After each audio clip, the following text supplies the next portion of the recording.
Hello students! In today's video you will learn how applying general principles without concrete thinking about the position can have detrimental effect in decision making in chess. Let us observe two positions. You see the first one right in front of you where it's black to play. Pause the video and think if you would play here the move queen takes d4 for the black pieces or not.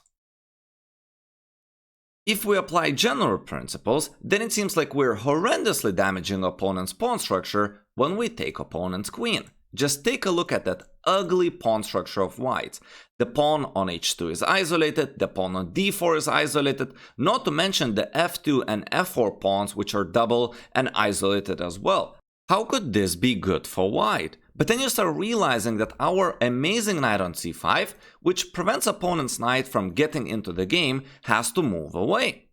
Then after we play a move like knight to e4, seemingly a very centralized square, now white is able to bring their knight out into the game, which also attacks the a5 pawn. In the game black played rook to c2, which is the best move for the black pieces. Then knight takes a5 happened, rook b2, and after knight a to c6, black has lost complete control of the position. White's knights are very well placed, and their a pawn will keep moving forward. Now let's compare this with the move queen to c7. There are many alternatives, to be honest. Almost any other move besides taking the queen on d4 is a good move for black. But let's take a look at queen to c7. We're keeping the queens on the board, and white remains completely paralyzed. They cannot touch the c1 knight because of the knight fork on b3. Like for example, if they were to play knight e2, we would be winning some material with this move. At the same time, black is threatening to just play rook f to d8. All of our pieces are going to be playing. Then bishop f6 applying pressure on the best piece that white has, the knight that is very well placed currently on e5, and white simply cannot move anywhere. Engine is very decisive, gives black a completely winning position, but I would say black is just much better and we have high chances to play for the win.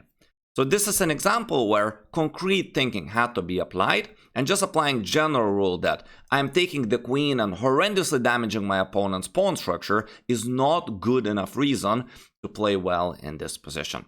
Let us take a look at another example. Here it is white to play. I would like you to pause the video and evaluate whether queen takes f6 is a good idea here or not. Well, if we apply general principles, then you could notice that white is actually material down. I believe we're 2 pawns down. And what happened in the game is that one of my students simply moved the queen away. What happened was queen to b3, opponent played rook d5, and white even managed to lose the game later on because, well, they're a pawn down, I suppose.